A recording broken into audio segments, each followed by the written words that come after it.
ಮತ್ತು ಒಬ್ಬ ಅತ್ಯಂತ ಅದಕ್ಷ ಒಬ್ಬ ಶಿಕ್ಷಣ ಸಚಿವರನ್ನು ಕೊಟ್ಟಿದ್ದು ಇವತ್ತು ಶಿಕ್ಷಕರು ನೋಡ್ತಾ ಇದ್ದಾರೆ. ಕರ್ನಾಟಕದಲ್ಲಿ ಇದ್ದು ನನಗೆ ಕನ್ನಡ ಬರುವುದಿಲ್ಲ ಮತ್ತು ಮೋದಿಯವರಿಗೆ ಕನ್ನಡ ಬರ್ತದ ಅನ್ನುವಂಥ ಒಂದು ಅಹಂಕಾರದ, ಅಜ್ಞಾನದ, ಮೂರ್ಖತನದ ಮಾತುಗಳನ್ನಾಡುವಂಥ ಶಿಕ್ಷಣ ಮಂತ್ರಿ ಮತ್ತು CETಯಲ್ಲಿ 50 ಮಾರ್ಕ್ಸ್ಗಳನ್ನು ಔಟ್ ಆಫ್ ಸಿಲೆಬಸ್ ಕೊಟ್ಟು ಯಾರನ್ನೂ ಜವಾಬ್ದಾರಿ ಮಾಡದಿರುವಂಥದ್ದು, ಇಡೀ ರಾಜ್ಯದಲ್ಲಿ ಕಳೆದ 1 ವರ್ಷದಿಂದ 1 ಕಿಲೋಮೀಟರ್ ಹೊಸ ರಸ್ತೆ ಮಾಡದೇ ಇರುವಂಥದ್ದು, ಇವೆಲ್ಲವೂ ಏನಾಗಿದೆ ಅಂತಂದರೆ ಸರ್ಕಾರ ದಿವಾಳಿ ಎದ್ದಿದೆ, ಭ್ರಷ್ಟಾಚಾರ ತಾಂಡವವಾಡ್ತಾ ಇದೆ. ಇದು ಸ್ಪಷ್ಟ ಆಗ್ತಾ ಇದೆ. ಇಡೀ ದೇಶಕ್ಕೆ, ಇಡೀ ದೇಶದ ಅನೇಕ ಭಾಗಗಳಲ್ಲಿ ಏನು ಚುನಾವಣೆ, ಇಡೀ ದೇಶದಲ್ಲಿ ಚುನಾವಣೆ ನಡೀತಾ ಇತ್ತು. ಆ ಚುನಾವಣೆಗೆ ಕರ್ನಾಟಕ ಸರ್ಕಾರ ATM ಆಗುವುದು ಬಿಟ್ಟರೆ ಕಾಂಗ್ರೆಸ್ ಪಾರ್ಟಿಗೆ, ಕಾಂಗ್ರೆಸ್ ಹೈಕಮಾಂಡ್ಗೆ, ಸೆಂಟ್ರಲ್ ಪಾರ್ಟಿಗೆ ಯಾವುದೇ ರೀತಿಯಾದಂಥ ಒಳ್ಳೆಯ ಕೆಲಸಗಳನ್ನು ಇವರು ಮಾಡಿ. ಮಾರುತಿ ಮರಡಿ ನಾರಿ ಸುವರ್ಣ ಕುರಿ ಸಾಕಿ ವರ್ಷಕ್ಕೆ 30 ಲಕ್ಷ ಲಾಭ ಗಳಿಸ್ತಿದ್ದಾರೆ. ನೀವು ಕೂಡ ಅವರಿಂದ ಕಲಿಬೇಕಾ? ಅವ್ರ ಜೊತೆ ವಿಡಿಯೋ ಕಾಲ್ನಲ್ಲಿ ಮಾತಾಡಬೇಕಾ?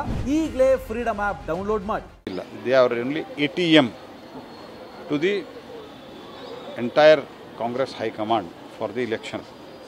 ಆ ಭ್ರಷ್ಟಾಚಾರವನ್ನು ಬಿಟ್ಟರೆ ಏನೂ ಮಾಡಿಲ್ಲ. ಸರ್, ಈಗ ಸರ್ಕಾರ ಲೋಕಸಭೆ ಆಗುತ್ತೆ ಅನ್ನುವಂಥದ್ದು ಸಾಕಷ್ಟು ನಾಯಕರು ಹೇಳಿಕೆ ಕೊಡ್ತಾರೆ. ನಾನು ಭಾರತ ಸರ್ಕಾರದ ಒಬ್ಬ ಮಂತ್ರಿಯಾಗಿ ನಾನು ಹೇಳೋದು, ನಮ್ಮ ಅಪೇಕ್ಷೆ ಇರೋದು ಏನಾಗುತ್ತೆ ಅಂತ ನನಗೆ ಗೊತ್ತಿಲ್ಲ. ನಮ್ಮ ಆಸೆ ಮತ್ತು ಅಪೇಕ್ಷೆ ಇರೋದು 2023ರಲ್ಲಿ ಜನ ಅವರಿಗೆ 5 ವರ್ಷದ ಮ್ಯಾಂಡೇಟನ್ನು ಕೊಟ್ಟಿದ್ದಾರೆ. ಜನಾದೇಶ ಅವರಿಗೆ 5 ವರ್ಷದ ಮ್ಯಾಂಡೇಟ್ ಕೊಟ್ಟಿದ್ದಾರೆ. ಆ ಸರ್ಕಾರ ನಡಿಬೇಕು. ಆದರೆ ಈ ರೀತಿ ಒಂದು ತಗಲಕ್ ದರ್ಬಾರದ ರೀತಿಯಲ್ಲಿ ನಡಿಬಾರದು. ಆದರೆ ಅವರ ಆಂತರಿಕವಾದಂಥ ಒಂದು ಭಿನ್ನಮತದಿಂದ ಅವ್ರು ಬಿದ್ದರೆ ಅದಕ್ಕೆ ನಾವು ಜವಾಬ್ದಾರಿ.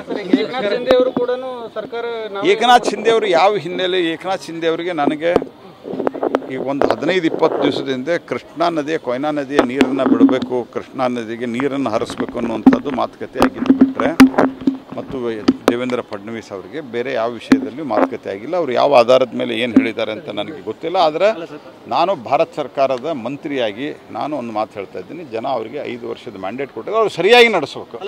ಆದರೆ ಅವರ ಆಂತರಿಕವಾಗಿ ಭಿನ್ನಮತದಿಂದ ಬಿದ್ದರೆ ಅದಕ್ಕೆ ನಾವು ಜವಾಬ್ದಾರಿ. ಅಲ್ಲ ಸರ್, ಸರ್ಕಾರ 5 ವರ್ಷ ಸ್ಥಿರವಾಗಿರಲಿ ಅಂತ ನೀವು ಹೇಳ್ತಿದ್ದೀರಾ, ಇಲ್ಲ ಅಂತ. ಆದರೆ CM ಬದಲಾವಣೆ ಆಗ್ತಾರೆ ಅಂತ ಸಿದ್ದರಾಮಯ್ಯನವರು ಬದಲಾವಣೆ ಮಾಡ್ತಾರೆ. ಅದು ಆ ಸರ್ಕಾರದಲ್ಲಿ, ಆ ಪಕ್ಷದಲ್ಲಿ ನಡೆದಿರುವಂಥ ಗೊಂದಲಗಳು ಭಾಳ ಇದ್ದಾವೆ, ಆಂತರಿಕ ಭಿನ್ನಮತಗಳು ಭಾಳ ಇದ್ದಾವೆ. ಈಗೂ ಕೂಡ ಏನು ಅಧ್ಯಕ್ಷ ಬದಲಾವಣೆ ಆಗಬೇಕು, 3 ಜನ DCM ಆಗಬೇಕು, ಇವೆಲ್ಲ ಏನಿದೆಯಲ್ಲ, ಇವೆಲ್ಲವೂ ಸಹಿತ ಒಂದು ರೀತಿಯಲ್ಲಿ ಕಾಂಗ್ರೆಸ್ನಲ್ಲಿ ಇರುವಂಥ ಒಳ ಬೇಗುದಿಯನ್ನು ಸೂಚಿಸ್ತದೆ.